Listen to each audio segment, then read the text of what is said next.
रोशन sir jail से निकलते ही Khan sir पर आरोपों का बौछार कर दिया। खान सर काफी टेंशन में होंगे और कहीं ना कहीं खान सर बहुत परेशानी में भी होंगे, लेकिन सर से जानना, वकील साहब से जानने का प्रयास करेंगे कि सर क्या होगा अब खान सर का।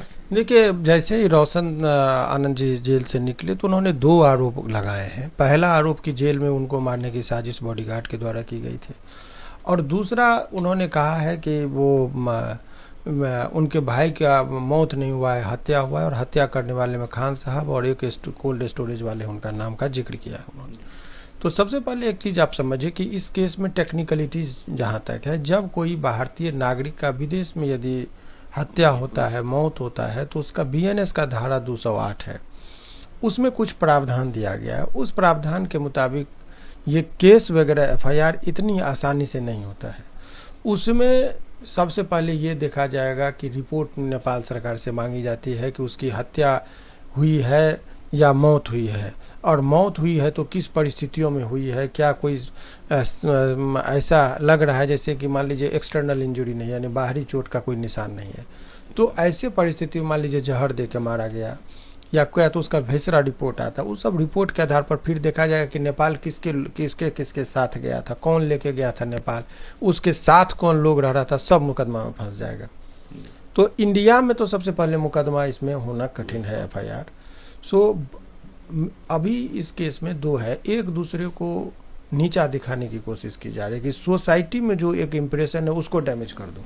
देखिए, मीडिया का ट्रायल जो होता है या समाज का ट्रायल, लोगों को कह दिया कि हमारे भाई को इसने ही मारा होगा, लोग मान भी लिया कि मारा होगा, लेकिन कानून का तो पक्ष ये होता है कि भाई आप कह रहे मारा होगा, और मान लीजिए पोस्टमार्टम रिपोर्ट में आ जाता है कि रीजन ऑफ डेथ जो होता है, कॉज ऑफ डेथ का रीजन, उसमें लिखा गया कि इसका जो है सो भेसरा रिपोर्ट में आ जाता है कि भाई इंटॉक्सिकेशन का, हैवी डोज ऑफ इंटॉक्सिकेशन।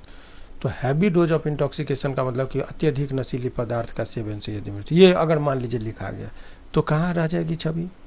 तो इसीलिए रिपोर्ट वो लोग देखते हैं। सर, अभी आरोप लगाने से पहले तो सोसाइटी में एक चर्चा हो जाती है, निगेटिव इम्पैक्ट जा रहा है, तो वो चूंकि एक दूसरे को, ये लड़ाई की शुरुआत ही हुई थी दोनों, खान साहब का इंस्टीट्यूट है बगल में, इनका इंस्टीट्यूट है, दोनों में आज से लड़ाई थोड़े है, ये 5 साल से एक दूसरे को नीचे दिखाने में लगे हैं। ये खतरनाक मोड़ पर इसलिए आ गया कि अब इसमें हिंदू मुस्लिम का कलर दिया जाने लगा। वो एक अनैतिक कार्य हो रहा है कि भाई आप अपने व्यक्तिगत लड़ाई में लड़िए ना, पहले तो लड़ना ही नहीं चाहिए था, शिक्षक थे, अपने क्वालिटी लड़ना था, तो आपके यहाँ से वास्तविक रूप से आपको यदि 1000 रिजल्ट था तो आप 1200 रिजल्ट देते, 2000 रिजल्ट देते, बच्चों को मेहनत करते। वो एक असली कंपटीशन। किसी को कंपटीशन कहाँ नहीं, आप न्यूज़ चैनल में है, आपके साथ कंपटीशन। हम यहाँ वकालत में 26,000 वकील है। कोई आदमी मान लीजिए पेपर है तो हिंदुस्तान है तो दैनिक जागरण और दैनिक भास्कर भी है, आज तक है तो ABP न्यूज़ भी है, अगर नरेंद्र मोदी जी हैं तो राहुल गांधी जी भी हैं, भाजपा है तो कांग्रेस भी है, बिहार में नीतीश जी हैं तो लालू जी भी हैं। तो कंपटीशन किसको नहीं है, और लेकिन कंपटीशन का स्तर नीचे होना चाहिए। चूंकि आबादी है तो कंपटीटर है, कंपटीशन है, उसको इस तरीके से देखना चाहिए। लेकिन ये लोग का अब जो निकलने के बाद एक चीज़ हमको नहीं हजम हुआ, भाई की किसी की मृत्यु होती है, लाश रखा हुआ है घर पर, लेकिन ये लोग गुस्सा में इतना अंधे हो गए कि प्रेस कॉन्फ्रेंस कर रहे हैं। आरोप और प्रत्यारोप 2 दिन बाद भी लगाई जा सकती है। आपके भाई का लाश रखा हुआ है, संदिग्ध हालत में मृत्यु हुई, अकाल मृत्यु हुई है, माँ बाप का, पूरे गांव का रोडों के बुरा हाल है, और यहाँ पर आप 2 घंटे, लोग जेल से निकलते पहले भागता कि परिजन के पास, सच्चा इंसान। लेकिन आप पहले हाई कोर्ट आना, फिर वहाँ प्रेस कॉन्फ्रेंस करना, फिर इत्मीनान से जाना, ये सब क्या शो करता है? ये अनैतिक है। मुझे ये लगता है दोनों लोगों को कि गुस्सा में ये लोग इतना आवेग में चले गए कि पता ही नहीं चल रहा है कि कर क्या रहे हैं। और जो आदमी को अपने भाई के मौत पर अगर इतना इत्मीनान हो तो बच्चों के पास साथ कैसे ये लोग ये करते होंगे।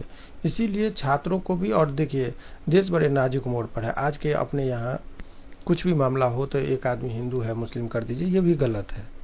हम ये करें कि निजी दुश्मनी को हिंदू मुस्लिम से, कोई बहुत बड़ा मंदिर और मस्जिद के नाम पर शहीद तो नहीं हुआ है कि मान लीजिए हिंदू मुस्लिम की बात हो।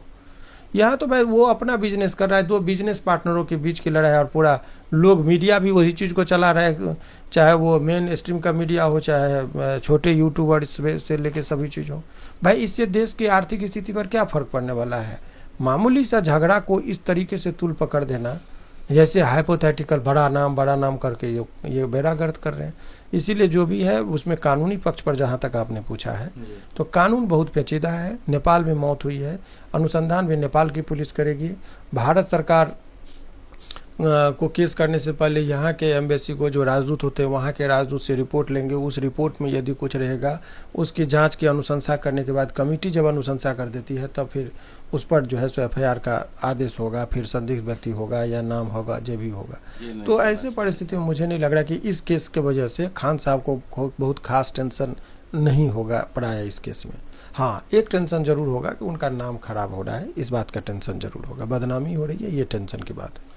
खान सर भी एक गुरु हैं और रोशन सर भी दोनों गुरु हैं। दोनों गुरु को बताइए कि शिक्षक है, दोनों अखाड़ा का मैदान बनाते बनाते एक ऐसा मामला आज हो गया कि नहीं, दोनों को अपने गरिमा का ख्याल रखना चाहिए। अगर शिक्षक हैं तो अपने भाषा का, अपने व्यवहार से सारे चीज़ों को ध्यान रखना चाहिए। अभी तक खान साहब उधर FIR, जैसे खान साहब के इंस्टीट्यूट पर बोले कि पत्थरबाजी हुआ, वो FIR की पुलिस की गलती की जल्दबाजी में गिरफ्तार करके उनको भेज दिए। आप ही या हमारे ऊपर यदि होगा तो हम लोग क्या करेंगे? पुलिस को बुलाएंगे। पुलिस का काम होता है कि इसको गिरफ्तार करे, नहीं करे। गिरफ्तार हो गया तो लोग एक तरफा नहीं, खान साहब ये करने लगे। खान साहब से लोगों को दुश्मनी का कारण है कि वो बहुत कम टाइम में बहुत तरक्की करने लगे। ईर्ष्या द्वेष वाले लोग ज़्यादा रहने लगे। यूट्यूबर चैनल वाले जितने हैं उनको वो बाइट नहीं देते थे, उसका प्रतिशोध उनके ऊपर में रहने लगा। ये सब बातें हुई। क्या लगता है कि दोनों सर विवाद में कोई तीसरे आदमी का भी बहुत सारा है। ये कहानी शुरू हुई थी अंजना ओम कश्यप जी से, तो उनको ये ब्रेक करने के लिए कभी कभी ये चाणक्य नीति होता है कि शत्रु को यदि हराना हो तो उसके कमजोर पक्ष पर प्रहार करो। इनका कमजोर पक्ष मजबूत पक्ष था कि ये पॉपुलर थे, तो उसके पॉपुलैरिटी को कम करने के लिए उनको कैसे होगा, तो प्रतिद्वंदिता के आड़ में इनके पॉपुलैरिटी को कम किया गया। एक तीर से दो निशाना हो गया। अब हिंदू मुस्लिम की भी बात हो गई। राजनीतिक कारणों से बिहार में दो ध्रुव में लोग बटे हैं। एक जो है सो धर्मनिरपेक्षता की बात करते हैं और बीजेपी है तो अपने हिंदुत्व की बात करते हैं, एजेंडा पे रहते हैं। तो मुस्लिम होकर बहुत सारे हिंदू भी उनको सपोर्ट कर रहे थे। अब उसको चश्मा लगा दिया कि नहीं, हिंदू और मुस्लिम के चश्मा से देखो, रोशन सर हिंदू हैं, खान साहब का मुस्लिम है, तो हिंदू मुस्लिम भी किया जाने लगा। तो बहुत सारी चीज़ें, ये तो सभी लोग अपना अपने हिस्से की राजनीति कर रहे हैं, तो ये सब होता ही है। सर रोशन सर एक और बात बोल रहे थे कि CBI जांच की मांग करते हैं, तो क्या परख नहीं है? CBI की जांच, आपको मैंने क्या बताया कि जांच तब होती है जब FIR या कोई लॉज होगा, आवेदन होगा। मौखिक ऐसे तो बयान दे देने से थोड़े कुछ होता है। उसकी जो विहित प्रक्रियाएं हैं पालन करेंगे तभी तो होगा। यही सब चीज़ें। चलिए, तो ये थे